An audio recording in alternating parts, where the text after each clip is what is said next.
Good morning student. We are discuss about the cell in a series.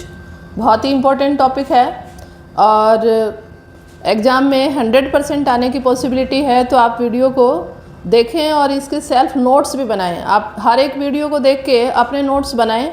उसका last का जो भी material होता है उसका एक स्क्रीनशॉट लें जिससे कि आपके पास सेव हो जाए, और या फिर आप किसी तरह से उसको सेव करें।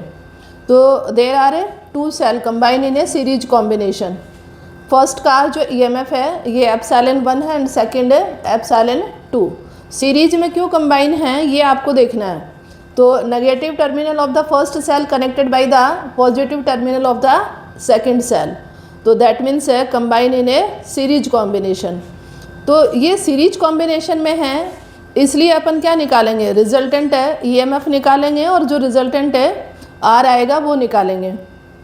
तो यहाँ पे देखो मैंने 3 टर्मिनल नोट करे हैं, ए बी एंड सी। तो अपन निकालते हैं टर्मिनल वोल्टता का difference between A and B. तो अपन लेते हैं पोटेंशियल डिफरेंस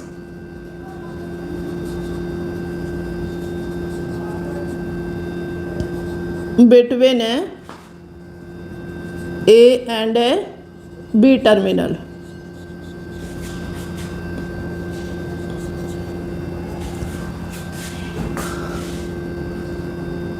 तो इसको अपन डिनोट करेंगे वी ए बी के through, that means V A minus V B. ठीक है, अब यहाँ पे ये अपन ले रहे हैं, तो देखिए पहले ही अपन सेल का ईएमएफ फाइंड आउट कर चुके हैं। तो वो अपने पास में क्या था बेटा, एक रिलेशन था V is equal to EMF minus I are.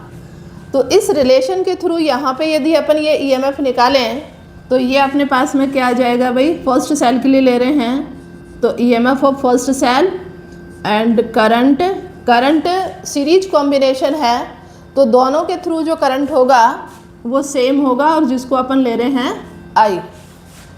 Clear. Internal resistance अपन ने लिया है यहाँ पे R1। तो ये अपने पास में क्या आ गया, potential difference between A and B terminals. अब अपन लेते हैं potential difference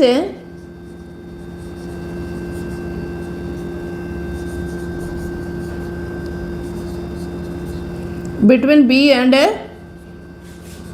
C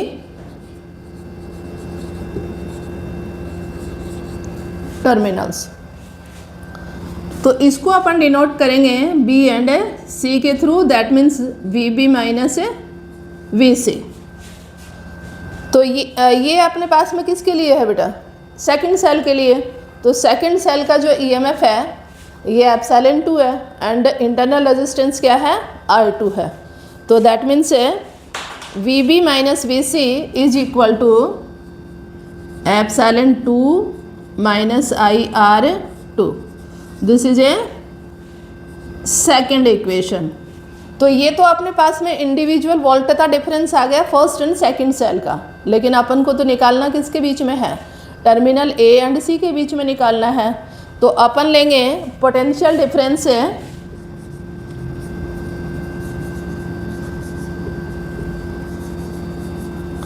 difference between A and C terminal. तो यहाँ अपन लेंगे तो ये अपने पास में कैसे डिनोट होगा बेटा, ये होगा V A C, V A minus V C. तो यहाँ पे आप देखिए ये है V A minus V B और यहाँ है V B minus V C. V B दोनों में आ रहा है, एक में नेगेटिव फॉर्म में और दूसरा है पॉजिटिव फॉर्म में। तो यदि अपन इक्वेशन फर्स्ट एंड सेकंड को ऐड कर दें तो ये अपने पास में क्या आ जाएगा, V A minus V C होगा। यहाँ पे देखिए ये V A minus V B है और ये V B minus V C है।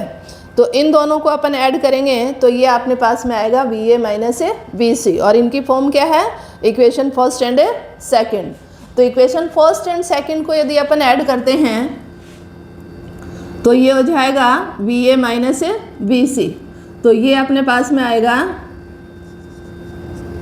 IR1 और epsilon 2 minus IR2।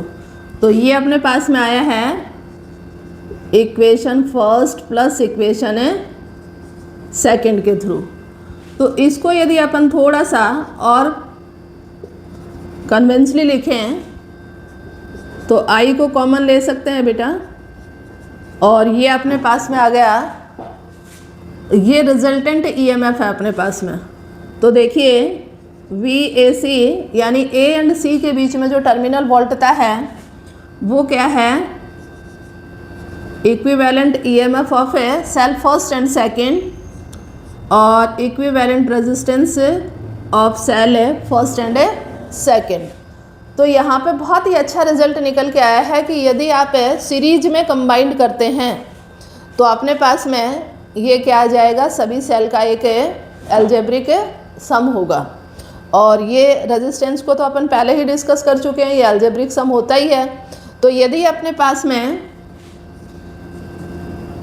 n cell as a series combine है तो ये n के लिए क्या हो जाएगा, इक्वेशन तो यही बनेगी, लेकिन ये अपने पास में हो जाएगा फॉर n के लिए एल्जेब्रिक समेशन। और रिजल्टेंट जो रेजिस्टेंस आएगा n के लिए ये R1 प्लस R2 RN। और EMF यदि सेम है तो ये हो जाएगा n into EMF of first cell या एवरी सेल या वन सेल। और यहाँ पे यदि अपने पास में रेजिस्टेंस सेम है तो ये हो जाएगा NR के फॉर्म में। तो ये सीधा सा सिंपल सा आ गया। यहाँ पे आपको ध्यान देना है कि यदि ये सेल आपने उल्टा लगा दिया, ये इसका नेगेटिव टर्मिनल यहाँ पे अटैच कर दिया, तो इस कंडीशन में इसका जो रिज़ल्ट आएगा वो क्या होगा, उल्टा होगा। ये जो इक्वेशन बनेगी आपकी, इसमें नेगेटिव चला जाएगा। तो ये अपने पास में VBC इज इक्वल टू क्या हो जाएगा, ये हो जाएगा बेटा। तो यहाँ पे ये ध्यान रखना है कि फर्स्ट का नेगेटिव एंड सेकंड का पॉजिटिव अटैच है, और यदि नेगेटिव नेगेटिव से अटैच है तो सेकंड का जो EMF होगा वो ये होगा। तो यहाँ रिजल्टेंट अपने पास में क्या आएगा, नेगेटिव फॉर्म में आएगा, ये आ जाएगा इस फॉर्म में, क्योंकि ये माइनस में यहाँ चेंज हुआ है, क्योंकि पोटेंशियल डिफरेंस उल्टेगा। तो ये ध्यान रखना। और इस कंडीशन में अपने पास में EMF उस साइड जाएगा जिसका ज़्यादा है। तो बहुत ही अच्छा टॉपिक था, और ये अपने को सर्किट एनालिसिस में भी काम आएगा। तो एवरी वीडियो को आप थोड़ा सा ध्यान से देखें और नोट्स भी तैयार करें। तो गुड लक बेटा।